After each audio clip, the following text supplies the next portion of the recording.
우리 앞뒤 자리에 계신 분들 한번 인사드리겠습니다. 반갑습니다. 네, 우리 사진 한번 먼저 보겠습니다. 이 사진 뭘까요? 속담 같은 격언입니다. 평안감사도 자기 싫으면 그만이다라는 그 말이 우리에게 있지 않습니까? 아무리 좋은 일일지라도 당사자의 그 마음이 내키지 않으면 의지적으로 억지로 그 일을 시킬 수 없다는 뜻입니다. 우리 다음 사진 한번 보겠습니다. 이 사진은 뭐겠습니까? 말을 물가로 끌고 갈 수는 있어도 억지로 물을 마시게 할 수 없다는 이 서양의 격언입니다. 그 평안감사도 자기 싫으면 그만이나 말하고 그 의미가 사실 비슷합니다. 말을 이제 물가에 데리고 가는 것은 사실 쉽습니다. 그러나 물가에 데려갔다고 해서 물을 마시게 하는 것은 사실 불가능합니다. 말이 물을 먹고 싶어야 먹지, 물을 먹으라고 한다고 해서 먹지를 않는다는 것입니다. 그런데 이 두 가지 격언과 속담을 우리 신앙에서 이렇게 비추어서 비교해 보면요, 지금 이 출애굽기는 하나님이 누구신가라는 그 바로의 이야기를 통하여 정말 400년 동안 노예로 있던 그 이스라엘 백성뿐만 아니라 온 세상에 지금 하나님은 누구이신가를 가르쳐주고 또 그 이스라엘 백성이 어떻게 구원을 받고 있는지에 대해서 지금 말씀하고 있는데, 이러한 사실들을 우리가 성경을 통하여 우리도 알고 있고 또 이 일들을 우리의 자녀들에게 또한 세상에 가르쳐 줄 수는 있습니다. 예수님께서 하나님의 아들이시고 그 예수님께서 우리를 위하여 어떤 일을 행하셔서 우리가 구원받은 백성이 됐는지 우리는 당당하게 전할 수는 있습니다. 그런데 그렇게 이야기할 수는 있지만 그 예수 그리스도를 우리가 믿는 나의 구주로 믿는 것처럼 저 아이들이나 저 세상 사람들에게 나처럼 예수님을 구주로 믿어라라고 이야기한다고 해서 그들이 믿겠습니까? 쉽지 않더라는 겁니다. 그리스의 철학자 소크라테스라는 사람이 자신의 교육 방법을 산파술이라고 이야기를 했거든요. 산파는 산모가 아이를 낳을 때 옆에서 도와주는 역할만 하는 것이지 출산이 더디다고 해서 산모 대신에 아이를 낳아줄 수는 없다. 아무리 고통이 크더라도 아이는 산모 자신의 힘으로 낳아야만 한다고 했던 것처럼 지금 이스라엘 백성이 애굽을 떠나기 위해서 이제 마지막 10번째 재앙이 애굽에 내리게 될 것이지만 또한 이 10번째 재앙은 애굽만이 아니라 이스라엘 백성들 또한 잘 통과해야 될 재앙이었다는 겁니다. 이스라엘 백성들은 지금까지 고센이라는 하나님께서 이렇게 허락하시고 떼어놓았던 그곳에서 안전함을 얻었었는데 이제는요, 이 유월절 예식은 그들이 그곳에서 가만히 있는다고 해서 이 유월절 예식을 통하여 그들이 안전함을 얻을 수가 없더라는 겁니다. 애굽의 바로는요, 처음 이스라엘 백성들을 내보내라는 그 이후에 나는 여호와가 누구인지 알지 못한다고 해서 이 이스라엘 백성들을 내보내지 않으려고 했습니다. 그에 따라 하나님은 지금 10가지 재앙을 통하여 바로에게 여호와가 이런 분이라는 것을 네가 알리라, 또한 여호와 같은 이가 없는 줄을 알게 하리라고 말씀하셨던 것처럼 바로뿐만 아니라 애굽 사람, 지금 이 10가지 재앙을 보면서 이제 이스라엘 백성들조차 하나님이 누구이신지 바로가 깨닫고 또한 애굽의 사람들이 아는 것처럼 이스라엘 백성들 또한 지금 배우고 알아가고 있는 것입니다. 이 바로와 애굽은 세상이 여호와께 지금 속하였다는 이 사실을 그들은 깨달아야 하고 배워야 했습니다. 하나님의 그 능력이 이 10가지 재앙을 통하여 이 땅에 임할 때 하나님의 이름이 온 천하에 알려지는 그 도구로서 하나님은 바로와 애굽을 선택하셨습니다. 결국 이 바로는 이 재앙의 고통 가운데 여호와를 알게 되면서 이 10번째 재앙이 지나간 후에 하나님께 굴복하여 이스라엘 백성들을 내보내게 될 것입니다. 이런 10번째 재앙과 이 유월절은 이런 배경 속에서 지금 이야기되고 있는 것을 우리가 기억해야 되는 이유가 있습니다. 왜냐하면 지금까지 9번째까지 재앙은 사실 하나님께서 바로와 애굽을 향하여 지금 진행하셨다면, 그런데 지금 우리가 10번째 재앙과 이 10번째 재앙의 유월절 예식이라는 것들을 우리가 읽으면서 지금 이 10번째 재앙에서 그 유월절 예식이 애굽과 바로에게 초점이 있는 것이 아니고요, 오히려 하나님께서 백성 삼으셨던 그 이스라엘에게 초점이 있다는 것이 사실 굉장히 중요하다는 겁니다.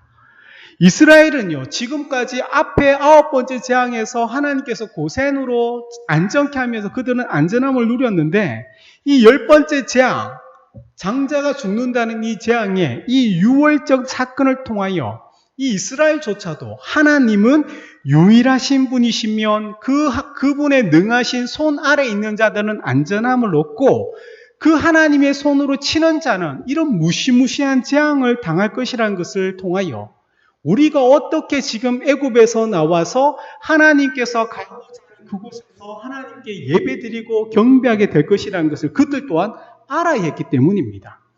이제 이스라엘은 이 모든 일들로 통하여 여호와께서 우리를 위하여 나를 위하여 이런 일을 행하셨다는 것을 이스라엘은 지금 이 유월절 사건을 통하여 그들은 깨달아야 하고 온전히 알아야 했던 것입니다. 그래서 이 유월절 사건은요, 지금까지 출애굽을 위하여 행하신 그 하나님의 일하심, 하나님께서 이 10가지 사건들을 통하여 하나님은 이런 권능과 전능, 그 애굽에서 섬기던 그 가짜 신이 아니라 하나님만이 유일하신 신이란 사실을 정말 누구신가를 알게 되는 것과 또한 그 하나님이 우리를 선택하시고 우리를 구원하시기 위하여 모세를 불러주시면서 지금까지 이 일을 하셨다는 그 선포된 말씀이 그 하나님의 선포된 말씀과 하나님께 행하셨던 이 사건이 합쳐지게 되면서 이제는 이 유월절 사건을 통하여 이스라엘에게 하나님은 지금 이런 분이란 사실을 그들은 알고 이제는 그들이 이 유월절 사건을 나의 사건으로 고백하고 나의 사건으로 받아들이면서 하나님 앞에 진짜 순종이 무엇인가를 실질적으로 행할 수 있는 그 사건이 지금 이 유월절 사건이었다는 겁니다. 하나님이 누구신지를 안다는 것, 지금 하나님이 어떤 일을 이 땅 가운데 행할 수 있다는 것을 알게 되는 것이 끝나는 것이 아니라 그런 분이 우리의 하나님이고 나는 그분의 백성으로서 이제는 이 땅에서 내가 어떻게 살아가야 되는 그 삶이 무엇인가를 알아가는 것이 사실 이 유월절의 의미인 것입니다. 그래서 이 유월절 사건은요, 지금 10번째 재앙이 임하는 이때 처음이자 마지막으로 행하는 사건이 아니라 하나님은 이 사건을 영원토록 기념해 지켜서 행해야 될 그 여호와의 절기라고 이야기하고 있는 것입니다. 우리 출애굽기 12장 14절 말씀 우리 함께 읽겠습니다. 14절입니다. 너희는 이 날을 기념하여 여호와의 절기를 삼아 영원한 규례로 대대로 지킬지니라. 아멘. 그렇게 12장 14절에 이야기한 후에 지금 그 다음에 병행해 나오는 절기가 바로 무교절입니다. 이 무교절은 정월 14일부터 이 6월절 저녁부터 7일 동안 21일 저녁까지 지켜야 되는 절기입니다. 이 일주일의 기간 동안 이스라엘 자손은요, 그 무교절을 통하여 이 애굽에서 400년 동안 당했던 그 고통을 생각하면서 우리가 이 애굽을 얼마나 급하게 나오게 되었는 것을 묵상하는 동시에 무교병이라는 그 누룩 없는 그 빵을 급하게 먹으면서 지내야 되는 절기였던 거거든요. 그래서 이스라엘 백성들은 그 집에서 누룩을 제거하고 누룩이 든 것은 절대 먹으면 안 된다는 것을 상징하는 것은 죄가 그 이스라엘 백성들 삶 속에 들어와서는 안 되기 때문에 지금 하나님은 이렇게 이야기하신 겁니다. 이 무교절 또한 그 백성들이 대대로 지켜야 될 이유가 바로 17절입니다.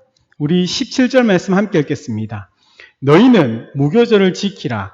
이날에 내가 너희 군대를 애굽 땅에서 인도하여 내었음이니라. 그러므로 너희가 영원한 규례로 삼아 대대로 이날을 지킬지니라. 아멘. 지금 하나님께서 뭐라고 합니까? 모세를 통하여 유월절뿐만 아니라 이 무교절이라는 절기 동안 영원한 규례로 삼아 대대로 지키라고 이야기하고 있습니다. 한 번만 지켜야 될 절기가 아닌 겁니다. 이 유월절을 지킬 때마다 어떻게 해야 됩니까? 그 자녀들에게 이 유월절의 의미가 무엇인가를 그 자녀들에게 가르치는 그 기회로 삼으라고 또한 하나님은 말씀하신다는 겁니다. 이것이 왜 중요하냐면요, 오늘날 이 우리 한국 교회가요, 성경 말씀에 대해서는 굉장히 열심을 가지고 있지 않습니까? 성경 말씀을 우리나라처럼 이렇게 체계적으로 가르치고 성도들 또한 성경 말씀에 대하여 그 말씀을 읽고 알고자 하는 그 열심은 전 세계적으로 사실 찾아볼 수가 없습니다. 가톨릭 다니는 분들 성경에 대해서 정말 잘 모르거든요. 진짜 모르거든요. 우리는 어떻습니까? 새신자가 교회에 등록, 새가족 교육이라는 것을 하지 않습니까? 다른 교회 신앙생활 30년, 40년 해도요, 우리 교회 등록하면 새가족 교육 반드시 받아야 되거든요. 또한 새가족 기본 교육을 받으면 끝납니까? 확신반이라든지 뭐 성장반이라는 것을 만들어가지고 뭐 4주, 6주 받게 하죠. 그것만 끝납니까? 뭐 성경 대학 이런 게 해가지고 창세기부터 각 관마다 또 가르치고 또 나중에는 제자 훈련을 해서 2년 동안 제자반하고 성장반하고 이렇게 하지 않습니까? 또한 우리가 예배 때도 이 성경을 가르치는 시간들은 빠지지 않습니까? 우리 예배에 많은 요소가 있지만 가장 많은 부분을 차지하는 것이 무엇입니까? 설교입니다, 설교. 네. 우리 미나가 아빠 오늘은 말을 빨리 해서 예배를 빨리 마쳐달라고 특별히 부탁을 했는 정도로 피곤하다는 거죠. 이 예배에서 사실 말씀을 가르치고 말씀을 전하는 시간이 빠질 수 없을 정도로 우리 한국 성도들은요, 성경 말씀을 굉장히 많이 사랑하는 동시에 말씀을 많이 알고 있습니다. 매년 새해가 밝아지면 우리는 늘 빠지지 않고 하는 결단, 올해는 내가 성경을 1독을 하겠노라 하고 2독, 3독 하시는 분들 거예요. 제가 신학대학원에 다닐 때 3년 다녔죠. 그 3년에 어떤 전도사님 성경을 100독 하신 분도 있습니다. 저는 그분을 보면서 이해가 안 됐습니다. 너무 성경을 사랑하지만 근데 성경을 100독 했는데 성경에 대해서 딱 얘기하면 정말 많이 이야기하는데 근데 그 전도사님 별명이 싸움닭이었거든요. 네. 오만 분들하고 다 부딪혀서 싸우고 그렇게 다니셨던 분입니다. 성경에 대한 지식은 사실 한국의 성도가 많이 있습니다. 그런데 그 지식만큼 세상에서 말씀대로 살아가기보단 세상의 지혜와 세상의 지식으로 살아가는 사람들이 더 많이 있더라는 거죠. 그러다 보니 성경에서 갈라디아서에는 성도가 성령의 열매를 맺어야 된다고 이야기하는데 그 성령의 열매를 맺는 사람이 사실 교회 안에 사실 굉장히 드문 현상이지 않습니까? 어쩌면 이런 한국교회의 이 현상이 어쩌면요, 말씀을 지식적으로 가르쳤던 그 폐단일 수 있겠다는 생각을 저는 하고 있습니다. 왜냐하면 이 유월절 예식은요, 영원히 대대로 지키기 위해서 그 부모가 자녀에게 유월절 예식에 어린 양을 1년 안 된 양과 염소의 새끼를 해서 한 4, 5일 동안 흠없이 틈을 잘 보관하고 있다가 정월 14일 저녁에 이렇게 잡아야 된다. 이렇게 가르치는 것만이 아니고요. 매년 6월절이 되면 그 부모가 그렇게 양을 선별해서 데리고 있다가 정월 14일이 되면 문지방에 그 양을 잡는 것을 그 자녀들과 함께 그것을 가르쳤고 보여주었던 그 신앙입니다. 그 일로 통하여 하나님께서 이 백성들을 출애굽시키기 위해서 단순히 하나님만 일하심이 아니라 그 이스라엘 백성들이 이 애굽을 나오게 하여 그 마지막에 그 어린 양을 통하여 구속, 이 구속이라는 것은 대가가 있는 것을 구속이라고 하고 속량이라는데 우리의 구속에는 하나님의 그 일하심만이 아니라 그 백성이 하나님의 백성으로 유월절을 지키라는 그 말씀에 순종하는 이 거룩한 행위가 뒤따라야 한다는 사실을 단순히 말로서 가르쳤던 것이 아니라 삶으로 진짜 눈앞의 시각적인 삶과 나중에는 그 아이들이 그 부모의 나이가 되며 그 부모가 했던 것처럼 그들 또한 어린 양을 선별하여 그의 자녀들에게 이렇게 가르치면서 실제로 그 양을 잡는 것을 삶의 경험으로서 그렇게 이 절기가 이스라엘 백성들에게 계속 전수되었던 것이거든요. 이 유월절 예식은 어린 양을 잡아 옷을 젖묶고 피를 적셔서 인방과 좌우 문설주에 뿌려야 된다는 것을 아는 것에 그치는 것이 아니고요. 내가 아는 것이 아니라 직접 그 어린 양을 잡아야 되고 그 어린 양의 피를 좌우 문설주와 인방에 발라야 된다는 겁니다. 내가 어린 양을 잡아야 된다는 것을 알고 그 피를 발라야 된다는 것을 알고 있는 것이 그 백성들을 구원시켜주지 않는다는 겁니다. 이 무교병을 급히 구워 먹는 것도 유대인들은요, 지금도 유대인들은 이 무교절이 되면요, 밀가루와 물만 사용해서 반죽을 만들어 오븐에 급하게 구워서 먹는 것을 지금도 절기로 지키고 있거든요. 그 유대인들이 그렇게 그 신앙의 가르침이 그 가르침으로 그치는 것이 아니라 그 신앙을 그렇게 살아갈 수 있는 그 삶의 환경에 이 자녀들에게 그 자리에 함께 동참하면서 가르쳐 주었던 겁니다. 우리 세대뿐만 아니고 저의 밑에 있는 세대들은요, 찬송가를 잘 모릅니다. 대학생들, 청년들요, 찬송가 모릅니다. 한국교회가 청년들이 많아지면서 청년부 예배라는 것을 따로 만들고 그 청년부 예배에서 복음성가와 CCM 찬양을 많이 부르다 보니까 그 아이들이 나중에 때가 되어서 결혼하여 장년이 되어 오기 싫어도 억지로 어쩔 수 없이 장년부 예배 드렸는데, 예배를 드리는데 그 청년이, 아이를 안고 있는 그 청년들이, 젊은 세대들이요, 찬송가를 모릅니다. 왜 그렇습니까? 이 부모님과 함께 그 찬송가를 부르고 배운 적이 없기 때문입니다. 저희 아이니와 미나가 다른 교회 대학 청년들보다 찬송가를 더 많이 알고 있습니다. 다른 이유가 아닙니다.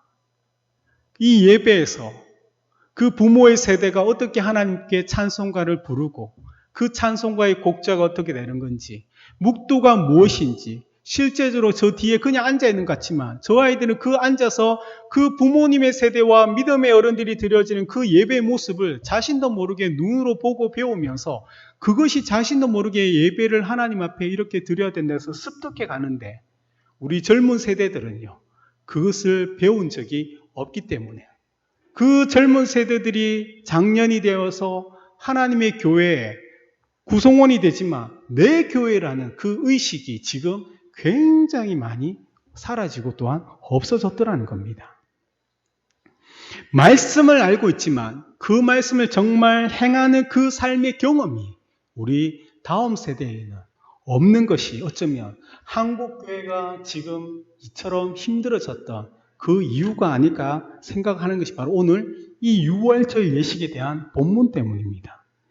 지식적으로 성경에 대해서는 알고 있습니다. 하나님이 누구신지, 독생자 예수 그리스도가 누구신지, 내가 그분을 믿고 정말 그분으로 인하여 내가 구원받은 그런 고백하지만 그런 고백이 그들의 삶의 현장에 떨어졌을 때 그렇게 말씀으로 살아가느냐는 또 다른 문제와 또 다른 영역인데 그들은 그것을 알지 못하더라는 겁니다. 왜요? 한 번도 이 교회 안에서는 함께 예배드리고 은혜로운 시간들을 지내지만 결국에는 이 교회를 떠나서 공동체의 모임을 떠나서 세상 속에 그렇게 믿음을 살아야 될 그 사람들이 그 세상 속에서 한 번도 예배자로서 살아간 적이 없기 때문입니다. 그래서 여전히 그들은 세상의 지혜와 세상의 가치로 그 세상을 이기려고 하지만 늘 패배하고 늘 넘어지다 보니까 또 하나님 앞에 나와서는 은혜를 구하고 또 결단하지만 또 세상에 나가서 어떻습니까?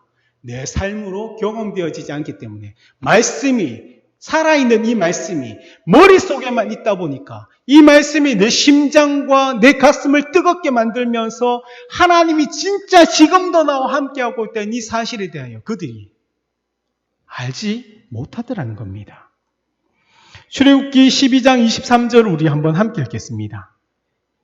여호와께서 애굽 사람들에게 재앙을 내리려고 지나가실 때 문 임방과 좌우 문설주의 피를 보시며 여호와께서 그 문을 넘으시고 멸하는 자에게 너희 집에 들어가서 너희를 치지 못하게 하실 것임이니라.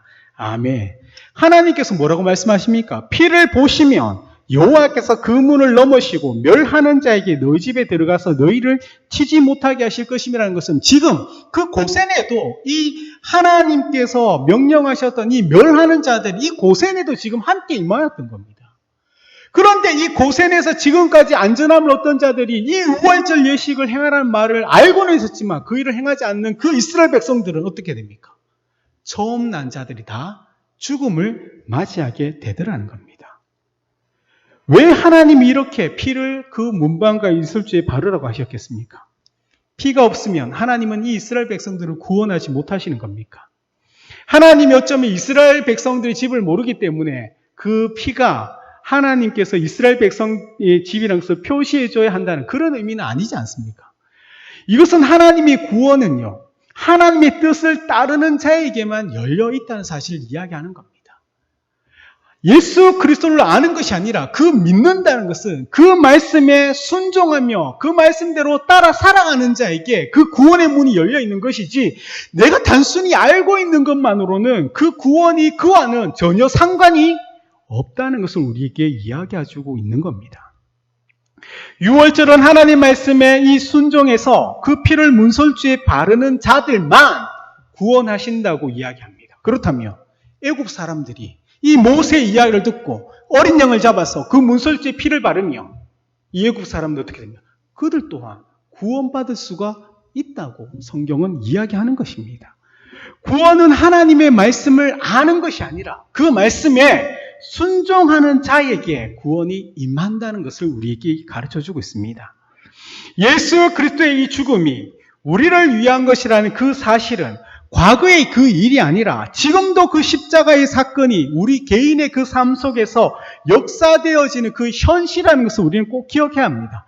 우리가 예수님이 누군지를 알고 하나님이 우리를 얼마나 사랑하는 것을 안다는 것으로만 되는 것이 아니라 정말 그 구주가 나의 구주라는 것, 그 예수님이 나를 위하여 십자가 달려 죽으셨다는 것을 내가 믿는다는 것은 그 사건이 나의 사건이고 그 사건이 나의 사건을 받아들인 자가 하나님의 백성이 되고 하나님의 자녀가 되고 예수의 제자가 되었다는 것은 이 성경에서 예수의 제자와 그 복음의 증인으로 살아갔던 자의 삶의 모습이 저와 여러분의 삶 속에 나타나야 된다는 것을 지금 이야기하고자 하는 것입니다.